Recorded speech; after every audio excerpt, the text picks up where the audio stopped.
The views and opinions expressed on the cap are those of the hosts. They do not necessarily reflect the official policy or position of Old Milk Media. Any opinions stated aren't intended to offend anyone.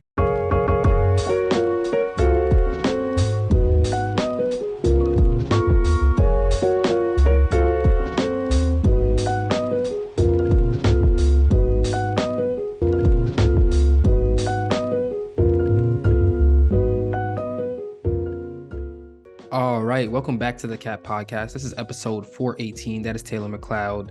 I am Nate Sperlin. Thank you for watching. Taylor, how are you doing today? Good. That's a nice hat you got on. Hey, it's a nice hat you got on too. Where'd you get it from? You. Oh. Well, if you want to match with me and Taylor, you can find hats and other merch like this on oldmilk.co. Really quickly, before we get into our main topic today, Shohei Ohtani, it seems like tomorrow, the estimation seems to be by tomorrow, Sunday, December 10th, he should have made his decision. Where do you think he's going to go? I mean, there was a lot of rumors earlier yesterday about him being on a plane to Toronto, and then he's not on a plane to Toronto, and then like the Toronto owner is like renting out sushi restaurants and stuff like that. So what do you think ultimately this is going to end up? So I still think, regardless of the whole secrecy thing and people talking about their meetings, like regardless of that, I've said it since the beginning. I think the Dodgers make the most sense for him, just because they're good every year. They have the money. They're in the same city he's already been in, so he wouldn't have to move.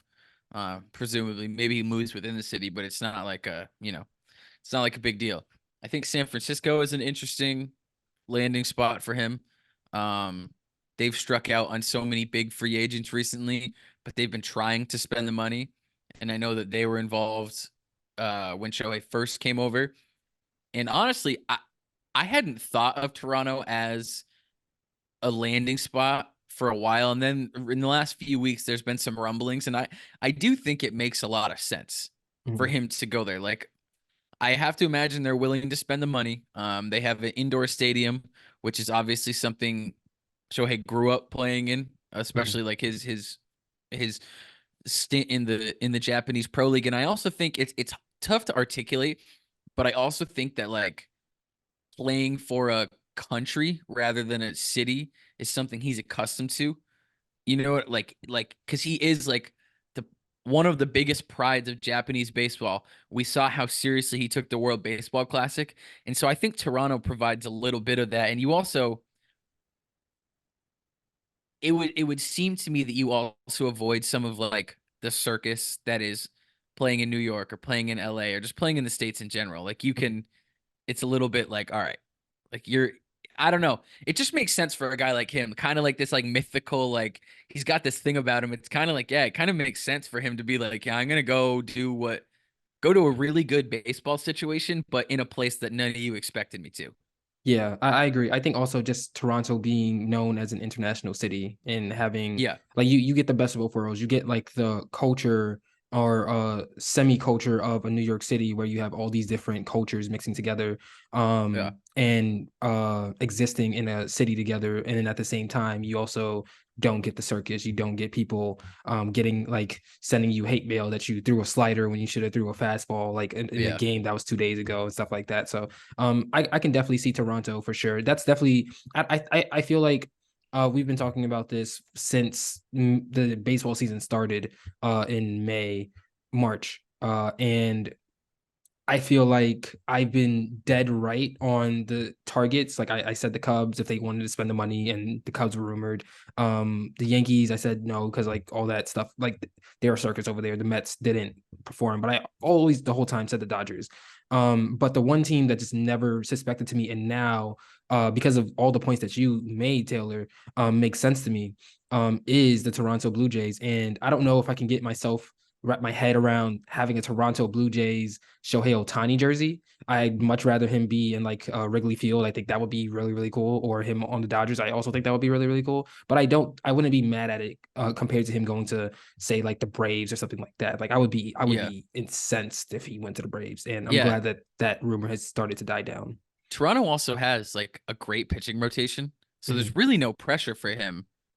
There is no pressure. It's like, all right, yeah, we know you're going to rehab for 1 year, but then you need to like be back the year after that. It's like if his rehab doesn't go the way he wants it to, or he wants to, like you talked about a long time ago, if he wants to, go into like a closer role or just like a short relief role where it's like similar to World Baseball Classic. It's like, hey, we need you to go face the 1, 2, 3 hitters and go after it. Like they have 5 guys in the rotation who are already like great. So it's like, yeah, it's kind of like I hadn't even considered it, right? And then it's like there's a bunch of things that line up Yeah. perfectly with it. But I do wonder, and we'll see this weekend if it happens, if it's a situation where they they jumped the gun when there was like, all right, Shohei's leaning towards you. And then they were like, oh, perfect. That means like we got him. And I wonder if that's how it went down, and the reason all the news broke yesterday that he was on a flight there, he was gonna sign there, there's restaurants being rented out. Like, I wonder if that is a thing with him where he's like, I don't know about that anymore because this is exactly what we are trying to avoid. But at the same Yeah. time, like that whole thing could be completely overblown. Yeah. Like we got one report that was like he doesn't want people talking about where he's meeting, but it's like, all right, we don't exist in a media sphere where that's possible. So I mean, the way that the Dodgers PR huddled around Dave Roberts and told him to shut the yeah, fuck up kind of tells me that there's more truth to that rumor. But just really quickly, in season tournament tonight, we have the Pacers and we have the Lakers. Personally, I think the Pacers are gonna just run the Lakers out of the building because the Lakers are older, they're bigger, and they do have some players that can play with the same pace as the Pacers, but overall, like yeah, it's just like it's just gonna be a track meet, and the Pacers are just gonna blow them out. That's how I feel. yeah. I mean, it's certainly possible. I think you have two different teams right now who really want to win this game for different reasons. Mhm. Like LeBron has been, as the NBA, has changed throughout the last 5 or 10 years. LeBron has been involved with every change somehow, like right, like the All-Star captains thing when they did that. He's been a captain every year since it started, right?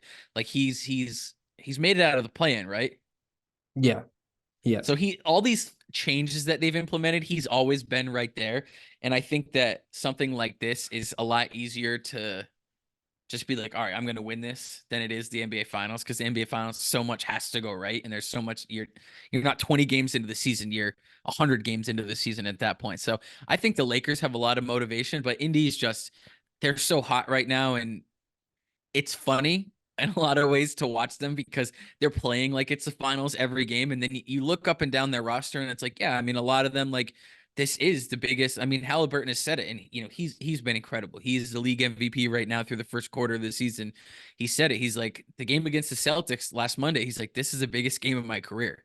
Right. It was his second game on national television. So you're seeing a team that's really getting their first opportunity to just show who they are. Like all the guys on their team, whether it's, Halliburton, like everyone knows Buddy Hield, everyone knows Miles Turner, but for a guy like Halliburton to really show up and be like, hey, I'm a legitimate star in this league. And then, even, more random dudes like Aaron Nesmith, who obviously I have a personal investment in watching him just from the Celtics connection, but like they really care. So I think you have two teams who really care. But if Indy gets out and they just start running, like, they're really hard to beat. But at the same time, the other side has LeBron and Anthony Davis. So I mean, well, that's a benefit or a curse because Anthony Davis, we don't know who we're going to see night to night.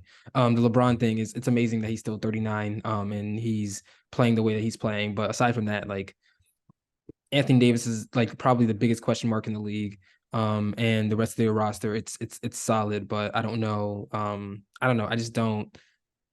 Yeah, I just don't see it. But yeah, I just want to say one thing before we get to music. I think we're watching one of the rare moments in NBA history where a trade works out for both teams. When we yeah, see what De'Aaron Fox is doing for Sacramento and where we're seeing what Halliburton is doing for Indiana, and also understanding that neither of those situations would be possible without the trade. So it's just like one of those rare situations that has to be acknowledged. So good job to both GMs on both sides, yeah. getting something that works. But anyway, this is the Cat Podcast. This is episode 418. Once again, I am Nate Sperlin. That is Taylor McLeod. Thank you for watching on YouTube, listening on Spotify, Apple Podcasts, Amazon Music, and more. Do us a favor, hit the like button and subscribe to the channel. Follow us on Instagram, TikTok, and YouTube at Old Milk Media. And check out all the Old Milk content on oldmilk.co. It's your weekly tour through hip hop. And before we get to the main topic for today, we are going to go through our power rankings and what we've been listening to for the past 3 to 4 weeks. Taylor, what have you been listening to? So I'm gonna go. I'm gonna go based off my Apple Music replay because I'm not doing Spotify. So my top three artists have been pretty much the same since that started. So it was, Mac Miller, Drake, The Alchemist. So I'm gonna go with what I've been listening to from all of them. So Good AM by Mac Miller, For All the Dogs, Scary Hours Edition by Drake, and then Great Escape with Alchemist and Larry June. Those are my top three of the week. All right, my top three are Nostalgia by Rod Wave. Number two will be For All the Dogs by Drake, and number one will be Heaven Knows by Pink Panthers. I have not put that album down since we talked about it. It's still really, really good. I don't see myself getting tired of it anytime soon. Yeah, but also special shout out to Section 80 by Kendrick Lamar, which is his best project. I don't care. I'm going to die on that hill. Moving on to verses, we're going to talk about the better Nicki Minaj song. Nicki Minaj has had some really, really good songs over the course of her career, some really, really great songs, some classic songs over the course of her career. And I think that these two are probably the top two of her career. So between Super Bass and Starships, Taylor, which one do you think is the better song? No question. No, this is the easiest thing in the world. It's Super Bass, and there's no other answer. All right, I think I have to make an argument for Starships. I No, feel you like don't. No, you don't. I mean, I love Super Bass. I think here's what I'll say. I think we would feel the way that we feel about Super Bass with Starships if Starships came out first. That's what I'll say. I don't know though. Starships is just such like a Super Bass. You have the perfect combination of what Nicki's good at, like the Mhm. pop side and the rap side. Starships is it's a pop song. So and also when I used to go to these like student government conventions when I was in high school, and that was always the song that they were playing, Starship. So I've just heard it so much that it's Oh, definitely a they thing where it's like I can just see all these people being like, yeah, 4 years straight, they're just playing Starships every single time at this shit. So I'm gonna have to go Super Bass. so in other words, they played it into the ground, and because they played it into the ground, your bias is towards Super Bass. Yes. All right, I will accept that. On the other side of this commercial break, we will be talking about Pink Friday 2 by Nicki Minaj. Stay tuned. Yo, this Young Lil album is the best of all time. I can't wait to talk to Taylor about it, man. This is gonna be the greatest thing ever. Yo, Yo, what's good, Taylor? How you doing? I hate this album. Do you have to clean your ears first? My What's wrong with you? girlfriend said everything I play in the car scares her. She said I lost all my taste, Clearly. and I need your help. Well, what am I supposed to do about it? You want me to order you Q-tips? No, I need hoodies. I need a beanie. I need t-shirts. I need you to help. All right, I'll see what I can do. I can send you this beanie, but everything else we're gonna have to see. Introducing the 2023 Old Milk Collection. This collection, comprised of hoodies, t-shirts, beanies, and stickers designed by Nate Sperlin, is guaranteed to show everyone your superior style and taste. Man, I hope Taylor doesn't scare the viewers with that bummy outfit. Oh, Yo. no bummy outfit today. Look at that. No, I'm much better. The album sounded better. Everything is better. All thanks to Old Milk. Rush over to oldmilk.co to shop the 2023 Old Milk Collection today. All right, welcome back to the Cap Podcast. This is once again episode 418, and on this episode, we will be talking about Pink Friday 2 by Nicki Minaj. This album is 22 tracks, 1 hour and 10 minutes long, featuring J. Cole, Lil Wayne, Tate Cobain, Drake, Lordeez, I hope I said that right, Lil Uzi Vert, Skilly Bang, Skang, Future, and Tasha Cobbs Leonard. Join the Pink Friday 2 conversation in the comments below. That being said, Taylor, what were your initial thoughts on Pink Friday 2? So a lot of the time we get these albums, right, that are like, oh, this is two, like, right, Pink Friday 2, all these other albums. And a lot of the time it doesn't actually sound like two. It sounds just its own album, just name something else. But I thought that this is pretty perfectly named for what, like Pink Friday is Nicki's biggest album, it's her best album. I don't think anything will ever pass it, and that's just how it goes with some artists. But this album stays in that lane. It's not like just another Nicki Minaj album, 12 years later, that just has the same name. And it's like, yeah, this is Pink. It's not like just a marketing thing. It's definitely like, all right, we're trying to recapture what Pink Friday felt like. And it's different. You're like I said, you have a huge gap in between. But because it at least is in a similar focus, there's a lot of moments of like super crazy nostalgia on here for me. Like from like you get all the, you don't get so much of like the super like crazy like British Roman voice, like that doesn't really happen anymore on here, but you get a lot of the like super classic Nicki Minaj like voices in like the like cadences in like her singing voice. And then but you get like I mean there was like the super like crazy Roman voice, but then there's like the more like tempered like British accent when she's singing, which we see on the song with Future. So you get all these like moments of Nicki, and then there's like some production on this that feels like it's like straight out of 2012. Like the beat sound like it, or like the intros into the beat where it'll be like the super like electronic version of the voice of the whether it's a voiceover or like a little intro, or you have like lead ins to songs where it's like a pause and then it keeps going and then it pauses again and it keeps going and it pauses again. So there's definitely, I think the biggest thing that I kept coming back to listening to this is there's certainly some nostalgia involved here, and I think that Nicki did a good job of at least trying to recapture some of like the feeling that Pink Friday gave so many people when, you know, Nicki was still relatively new to the whole game. Yeah. I like that you said that. I like that you said the nostalgia, and you also made the pop point as well. Um, I see the nostalgia point. It just makes me wonder what would have happened if Nicki stayed in that lane of being like a pop rapper versus like, just because it seems like towards the last two projects that she gave us, Pink Print and Queen, she like was more heavily focused on, yo, I'm a rapper, and I feel like that kind of took away from her aura, at least from the outside looking in. I'm not a barb, we're not barbs here.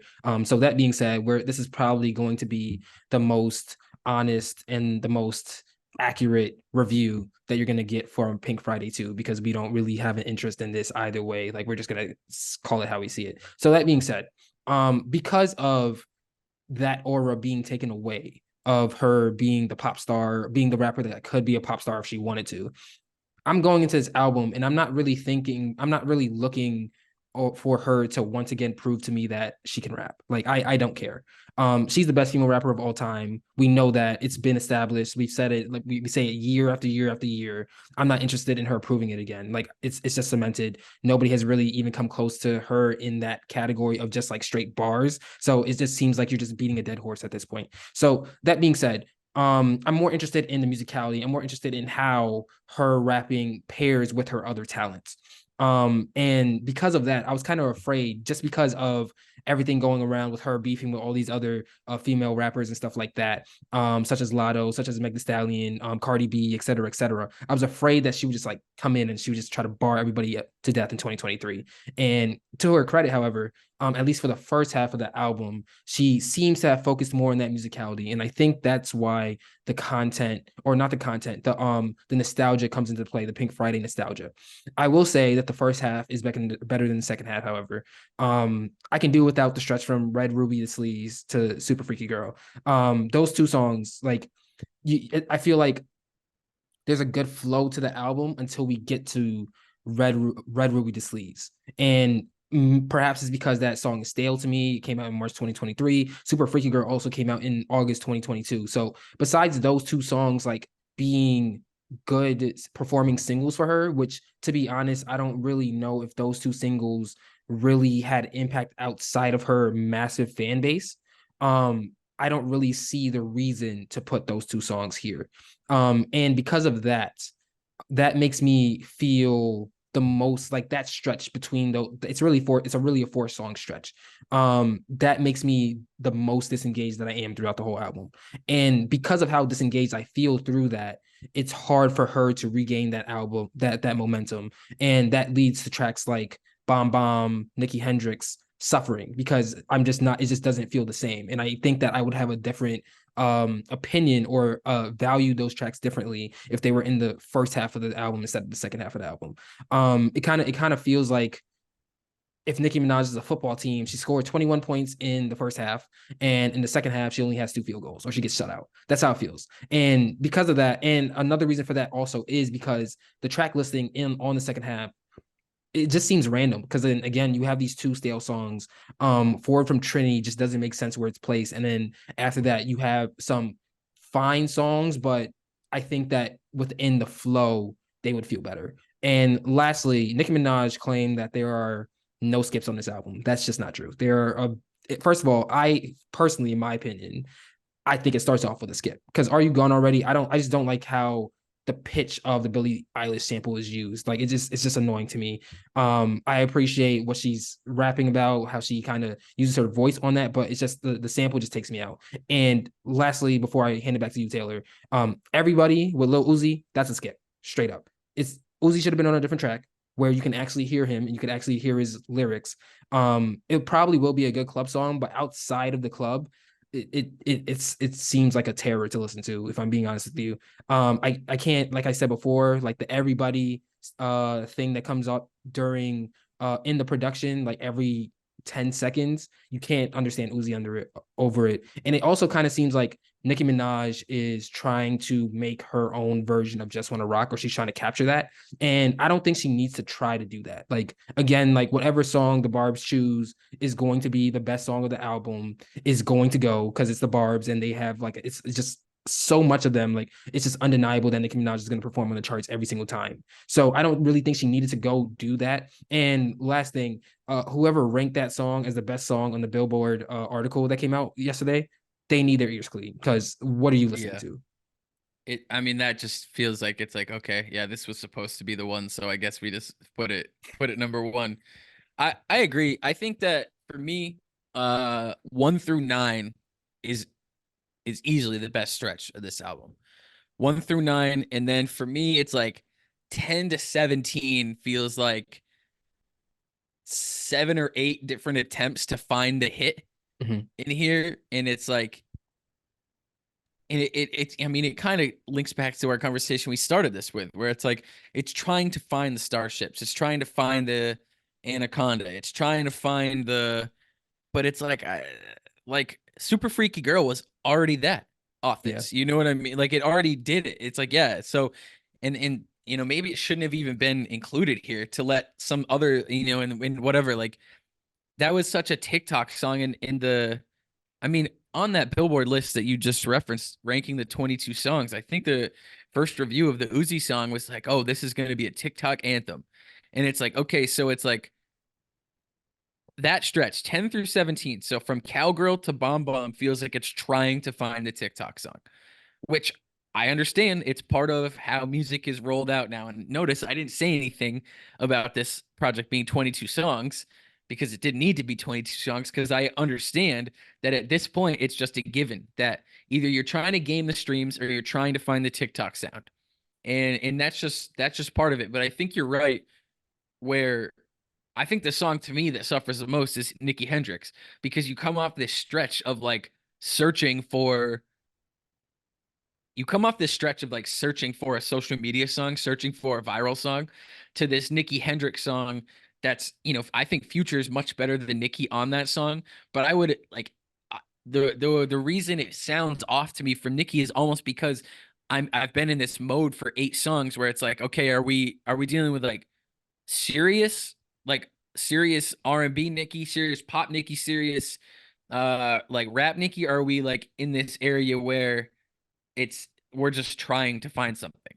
You know what I mean? And I think part of what made Nicki Minaj coming up so special was that those pop hits were effortless. Mhm. Like those like Starships, like Super Bass, like Anaconda, like all these songs, they were completely effortless. You know what I mean? Even the song like Moment for Life with Drake on Pink Print, it's effortless. And you mentioned that for the last 2 albums, Nicki's really like trying to like bar up and show how good of a rapper she is. I think that Nicki and Drake benefited from the same thing coming up. They got to show how good of rappers they were in the middle of pop songs. Mhm. And it felt even better because they were the ones making the pop song. It wasn't like someone else is making a pop song. It's not like, Taylor Swift is making a pop song and Kendrick has a verse on it out of nowhere and you're like, I guess. Or Bad like, Blood remix. yeah, like Imagine Dragons makes this song and then JID shows up and you're like, yeah, like, yeah, you can definitely rap, but like Real quick sidebar. When Kendrick Lamar popped up on what was it? The Imagine Dragons song. I forgot. Radioactive. Oh boy, yeah. what a verse. I'm sorry. I just had to say that. No, Go ahead. but a lot of the verses like that can be good, Hmm. but it always feels so much more special when the people rapping are also making the song, Hmm. because they're the ones who hand it off to themselves. Or in the case of like, yeah, young Drake and young Nicki Minaj, they were together all the time, so it's like, yeah, you're handing it off to your teammate in that in that sense. And then so like some of these songs, it just feels like it's someone who's in a much different part of their career searching for this song that, she just doesn't, in my opinion, she doesn't need. And I understand that there's labels involved. There's you want to make the money, you want the marketing, you want one of these songs to carry the weight of the entire album. And so maybe if they hear this, maybe if they hear what Pink Friday Girls on a TikTok, they open up the album and at least run it once so you get those numbers, right? So I get it, but at the same time, it's just like you don't need to do that. And I think that what separates Nicki Minaj from a lot of not just female rappers, but rappers in general nowadays is that she's from a whole different era where you had to rap. Mhm. Like she's from an era when you had to be good at rapping to make it as a rapper. Now it's much different. Like now it is much different. You can punch in line after line after line, put like a good 16 together, have 2 bars of it go viral, and then it's like, okay, cool. You can like get signed and release an album off of that. Like Nicki Minaj like had a whole mixtape, multiple mixtapes, like actual tapes that had to be put out and then like get signed and show up and produce for a long time. So that whole stretch really, I think, waters down the overall project to me. I think she gets it back with the last. Let me just scroll down on this track list. I think from Nikki Hendrix to Just the Memories, you have a good 4 songs that close it out, especially the second to last song, Last Time I Saw You, I think is the best song on the album. But it's just one of those things where it's like you expect someone like Nicki Minaj to be able to like, I don't know, determine the narrative a little bit more and be like, yeah, I don't need these songs. But then you look at, I mean, we've reviewed For All the Dogs, that you know what I mean? And there's multiple songs in For All the Dogs that are like, okay, this is trying to do something that isn't within the context of this album. So I don't know. I think it suffers. Like I agree with you. I think it suffers in that way during those points. But the high moments are really high, and like I said, there's a lot of moments here that are like super nostalgic. Like, for some reason, when I open the track list, it closes the window so I can't see you, and it's very frustrating. But you have moments here where like Barbie Dangerous, Beep Beep, like where she's like it's like powerful Nicki. It's Yeah. it's Nicki being the I greatest needed female I needed rapper of all another time. verse. I needed another Yeah, verse on Beat Beat too. Like I that yes, that song yes. needed to be longer. It's that's where she's like, okay, I am different than all these other women who have come behind her, right? Mhm. No one can do it like Nicki. Like there isn't anyone that's come out that I've been like, okay, yeah, they're rapping on the same level. There's been other people who understand like the modern game a little bit more, Mhm. but not like they can't put the verses together the same way that Nicki Minaj does it. And it's because Nicki Minaj came up in a time when you really had to rap. Yeah. And so there's great moments, but I think you're right. I think the back half of this album really, really bogs it down to a point where it's like, it's a little like, what are we doing here? Yeah. Agreed. I one thing I will say about the top half is I think I kind of understand why the intro is the intro. I do think Barbie Dangerous is a better intro though. Just because you have the context of her once again beefing with all these other female rappers, and this is probably one of her strongest rapping songs. So just to like come out the gates and like, yo, I'm better than you. I think that would have been Yeah. more fitting for this album. Also it just sets the bar high for everything else. Moving on to things that I like before we go into final thoughts and stuff like that. Falling for You, I think that's one of the best examples of the musicality that I was looking for. Yeah. Like she's singing on the hook.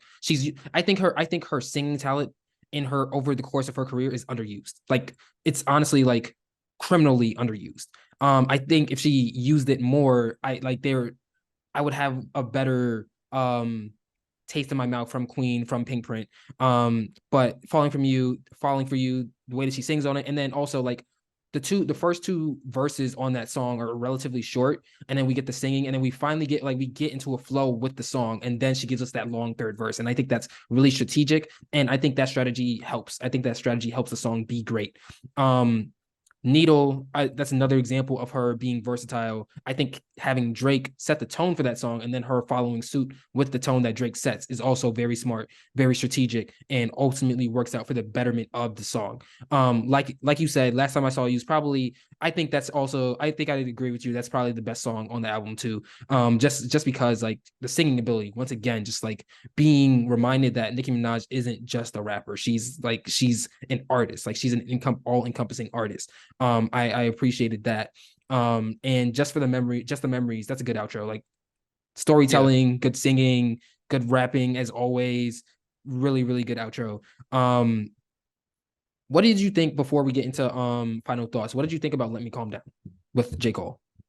I like it. It like I don't it's always interesting when you have a like a J. Cole feature that ends up being an album cut. Like I don't think it's anything more than an album cut, but it's a really good song. Like they're both they're both just like rapping. You know what I mean? It's very much like, all right, it's my turn, it's your turn. And we're both gonna show that we're like great rappers who've been doing this for 15 years and like you know what I mean? And I think sometimes that's all you need. Like sometimes it's like, all right, Nicki's gonna like start the song off, Cole's gonna end the song, and it's like, yeah, we're both really good at what we do, and we've both been doing it for a really long time.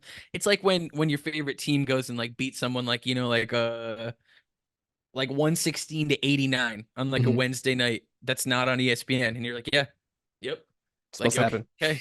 Yeah, right. It's just like, yeah, like, you know, we get I think the pace is a little quick. Like Mm. I think they're rapping both really fast, which is fine. So, but like besides that, I think it's just like two very good, very established rappers rapping really well and being like, all right, cool. Yeah, We did it. I think the thing that shows is that shows that and proves your point further is the fact that they're rapping about the same thing but from different Yeah. perspectives. Like Yes. like Nicki's rapping from the female perspective, J. Cole's rapping from the male perspective. And just like the fact that they both are they're two of the greatest rappers of our time, period. Yeah. And I think that shows in them being able to, okay, we're constructing a song. We have two different perspectives. I have one perspective. You have the other perspective. Rap that perspective. I'm going to rap this perspective. And then we're going to put it together and it's going to come together. I think that was really, really smart. Also strategic as well. So there are like really, really, like you said, like really, really high highs, but at the same time, the lows are just like, it Yeah, just like drags everything down. And for sure. what are your final thoughts? So my final thoughts on this are like, and you know, it kind of ties into what we were just talking about. When the moments that Nicki Minaj is just Nicki Minaj are great. You know what I mean? When she's just rapping, when it's like, and J. Cole is so good at bringing people down to being a regular person again. He's Mhm. so good at being like, hey, like, no, like, come here. You know, come back, just be Nicki. So my final thoughts are, and they're similar to yours. The first half is very strong. Songs 1 through 9, very strong. I think that middle third, that middle 2 quarters really, really bogs it down. And then there's a strong finish. So it's my same critique of every album that comes out now. It's way too long with a bunch of filler that's trying to go viral. And so I think my final thought is the highs are really high. The lows are very like just skippable. I wouldn't say very low. I would just say like I don't pay attention to them at all. My favorite tracks, um, in order are The Last Time I Saw You, Last Time I Saw You, uh, Pink Birthday, and then Needle. So Mhm. those are my three. My playback value, probably not great, especially because we're going into the end of the year and I want to rerun the stuff. So I'd give this, you know, 2 to 3 weeks. And I don't know if that'll even last like that. And then objectively, if there's another TikTok song, obviously this could last for a couple months, but I don't see it. So I'd probably put it around the same, a couple weeks. Yeah. My last thought, it's really just one last thought. Nicki Minaj shows flashes of greatness in the first half, but messy track listing and forcing stale tracks sink the second half. My top three tracks, three Barbie Dangerous, two Falling for You, and one Last Time I Saw You. And my playback value, objectively, it's the Barbs, 2 years. This is gonna last like forever. It's they're just gonna listen to this forever. They're gonna go to sleep listening to it and ingrain it in their brain somehow. This is just what they do. So two Yeah. years. Subjectively, just maybe 1 week for me. All right. This has been the Cat Podcast. This is episode 418. Thank you for watching us.